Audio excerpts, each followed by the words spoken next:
Bismillahirrahmanirrahim. Assalamualaikum warahmatullahi wabarakatuh. Alhamdulillah ya, bertemu lagi dengan Ibu Bunida dalam pelajaran fikih. Pada pertemuan kali ini, Ibu akan menjelaskan kepada kalian tentang sholat jamak dan sholat qashar. Seperti biasa, sebelum kita belajar, kita berdoa terlebih dahulu. Yuk kita baca bersama-sama. Bismillahirrahmanirrahim. Allahumma inni as'aluka ilman nafi'an wa rizqan thayyiban wa amalan mutaqabbalan. Amin. Nah, tadi kan judulnya sholat jamak dan sholat qashar. Untuk pertemuan sekarang, Ibu hanya akan menjelaskan sholat jamak terlebih dahulu. Sholat jamak ini merupakan bentuk keringanan atau rukhsah. Rukhsah itu keringanan ya. Bentuk keringanan yang Allah berikan kepada hamba-Nya. Kenapa ada sholat jamak? Karena sholat jamak ini hanya berlaku pada sholat fardu. Jadi, bagaimanapun keadaan kita, Allah tetap mewajibkan kita untuk melaksanakan sholat fardu. Dan salah satu keringanan yang Allah berikan jika kita mendapat kesulitan untuk melaksanakan sholat fardu, yaitu dengan sholat jamak. Pengertian sholat jamak. Jamak itu berasal dari kata dalam bahasa Arab, yaitu jama'ah, yang artinya mengumpulkan.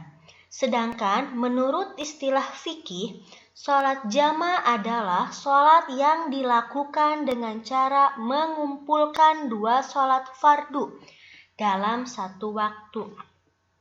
Maksudnya apa, Bu? Nah, Ibu akan jelaskan lebih lanjut ya. Sholat fardu yang bisa dijamak adalah sholat zuhur dengan asar. Ini pasangan ya. Zuhur dengan asar. Kemudian maghrib dengan isya. Sedangkan untuk sholat subuh, dia tidak bisa dijamak. Maksudnya seperti apa, Bu, sholat jamak itu? Maksudnya seperti ini. Sholat zuhur dan sholat asar itu bisa dilakukan sekaligus dalam satu waktu. Misalnya, sholat zuhur dilakukan pada waktu sholat asar. Atau sebaliknya, sholat asar dilakukan pada waktu zuhur. Juga sholat maghrib itu bisa disatukan pelaksanaannya dengan sholat isya. Misalnya sholat maghrib dilakukan pada waktu isya atau sebaliknya, sholat isya dilakukan pada waktu maghrib. Tapi ingat, di sini sholat zuhur itu pasangannya dengan sholat asar dan maghrib pasangannya dengan sholat isya. Tidak bisa digabungkan dengan yang lain. Misalnya, Bu, saya mau menggabungkan atau mau mengumpulkan sholat asar dengan sholat maghrib. Ini tidak bisa. Karena pasangan maghrib itu hanya dengan sholat isya. Jadi ini dua waktu ya. Maksudnya zuhur hanya dengan asar, maghrib juga hanya dengan isya. Dan sholat subuh di sini tidak bisa digabungkan atau disatukan dengan sholat fardu manapun. Kita lanjutkan lagi ya. Macam-macam sholat jamak. Sholat jamak itu dibagi dua. Ada yang disebut dengan jamak takdim atau mendahulukan artinya, dan ada juga yang disebut dengan jamak takhir, yaitu mengakhirkan. Jamak takdim adalah mengumpulkan dua sholat fardu dan dikerjakan pada waktu sholat yang pertama. Jadi dua waktu sholat fardu itu disatukan, dilakukannya pada waktu sholat yang pertama. Misalnya, kita mau menggabungkan antara sholat zuhur dengan sholat asar. Jika kita niatnya jamak takdim, maka sholat asar ini dia ditarik pelaksanaannya pada waktu sholat zuhur. Jadi kita melaksanakan sholat asar ini pada waktu sholat zuhur. Atau misalnya sholat maghrib dan sholat isya. Yang pertama kan maghrib dulu nih, baru yang kedua isya. Jika kita berniat melaksanakan jamak takdim, maka kita melakukan sholat isya, kita lakukan pada waktu sholat maghrib. Ini yang disebut dengan jamak takdim. Jadi kita menarik waktu sholat kedua ya kepada waktu sholat yang pertama. Jadi kita melakukannya di waktu sholat yang pertama. Sedangkan untuk jamak takhir yaitu mengumpulkan dua sholat fardu dan dikerjakan pada waktu sholat yang kedua. Misalnya, zuhur dengan asar. Kita mau melaksanakan zuhur dan asar bersamaan dalam satu waktu. Jika kita niatnya jamak takhir, maka kita tarik waktu zuhur ini, waktu sholat yang pertama ini, kita lakukan di waktu sholat asar. Ataupun misalnya, kita mau melaksanakan sholat maghrib dan isya secara bersama-sama ya, sekaligus atau dikumpulkan dalam satu waktu. Dan kita melaksanakan sholat maghrib ini di waktu sholat yang kedua, yaitu sholat isya. Di sini kalian bisa lihat perbedaannya ya, antara jamak takdim dan jamak takhir. Kita fokus pada panahnya. Jika jamak takdim, waktu sholat kedua ditarik pada waktu sholat yang pertama. Jika jamak takhir, kita menarik waktu sholat yang pertama kepada waktu sholat yang kedua.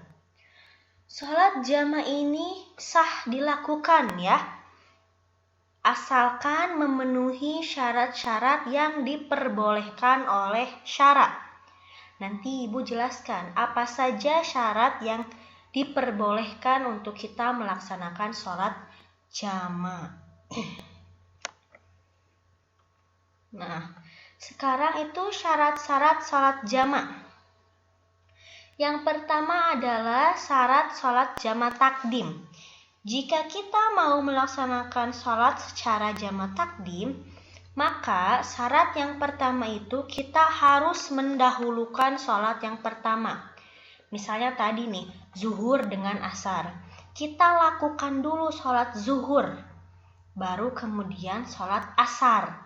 Tapi di waktu sholat zuhur, seperti itu. Kemudian kita harus berniat sholat jamak pada waktu melaksanakan sholat yang pertama. Jadi ketika kita mau melaksanakan sholat zuhur dengan asar, ketika kita melaksanakan sholat zuhur, kita itu sudah berniat bahwa kita itu akan melaksanakan jamak takdim. Dan yang ketiga itu berturut-turut, tidak boleh disela dengan sholat sunnah atau perbuatan lain. Jadi ketika kita menjamak takdim, ya, yaitu menarik waktu sholat kedua pada waktu sholat yang pertama, misalnya kita menarik sholat isya dilakukan pada waktu maghrib. Nah, kita pertama-tama lakukan dulu sholat maghrib, ya. Kemudian langsung melakukan sholat isya. Tidak boleh diselangi dengan perbuatan apapun sekalipun itu dengan sholat sunnah. Jadi harus berturut-turut antara sholat yang pertama dengan sholat yang kedua. Kemudian yang kedua adalah syarat sholat jamak takhir. Syarat sholat jamak takhir yang pertama itu berniat sholat jamak pada waktu melaksanakan sholat yang pertama. Misalnya kita menarik sholat maghrib kita diakhirkan, kita lakukan pada waktu sholat isya. Nah, ketika kita melakukan sholat yang pertama, di sana kita sudah berniat bahwa kita itu akan melaksanakan sholat secara jamak takhir. Dan yang kedua, sama seperti jamak takdim ya, harus dilakukan secara berturut-turut. Tidak boleh diselangi oleh sholat sunnah atau perbuatan yang lain. Dan yang ketiga, masih dalam keadaan bepergian sampai datangnya waktu yang kedua. Maksudnya itu, kita itu misalnya menarik sholat maghrib ke sholat isya, ya diakhirkan. Pada saat kita melaksanakan sholat maghrib dan sholat isya di waktu sholat isya itu, kita masih dalam perjalanan. Ya, seperti itu. Tadi Ibu sudah menjelaskan bahwa sholat jama' ini merupakan salah satu rukhsah atau keringanan yang Allah berikan ketika kita hendak melaksanakan sholat fardu. Maksudnya di sini lihat nih, kita diperbolehkan sholat jama' dalam 3 keadaan. Misalnya, kita dalam perjalanan jauh dan tidak memungkinkan untuk kita berhenti semau kita. Misalnya kita menaik kereta api, naik transportasi umum dari Bandung ke Yogyakarta. Kita berangkat misalnya sebelum zuhur nih, kita berangkat jam 11. Ternyata sampai di Jogja itu pukul 4 sore. Berarti kan kita kelewat tuh sholat zuhur. Kan sholat zuhur itu berarti sudah habis ya waktunya. Dan di sana masih ada waktu sholat asar. Maka kita boleh menjamaknya, menarik sholat zuhur dilaksanakan pada waktu sholat asar yang disebut dengan jamak takhir. Akhir, ada kata akhir ya, mengakhirkan. Atau juga misalnya kita dalam keadaan macet ya, dalam keadaan darurat seperti misalnya macet nih. Macet panjang dan lama sekali dan tidak ada tempat untuk kita sholat. Itu boleh kita melaksanakan sholat dengan cara dijamak, disatukan atau digabungkan.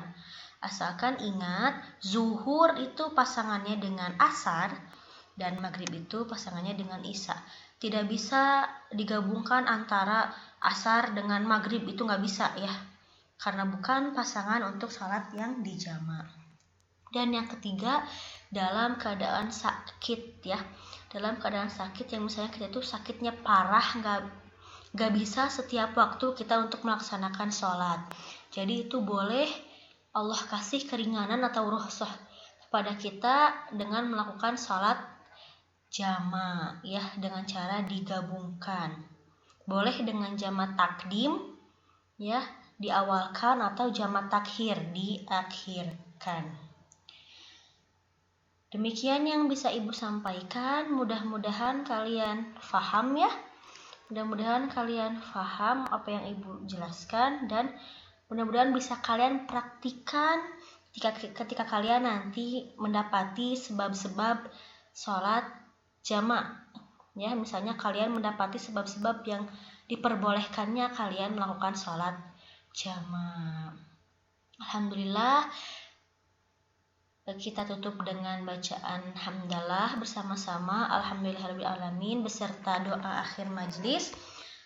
Bismillahirrahmanirrahim. Subhanaka Allahumma wabihamdika asyhadu an la ilaha illa anta astaghfiruka wa atubu ilaik. Terima kasih atas perhatiannya. Wassalamualaikum warahmatullahi wabarakatuh.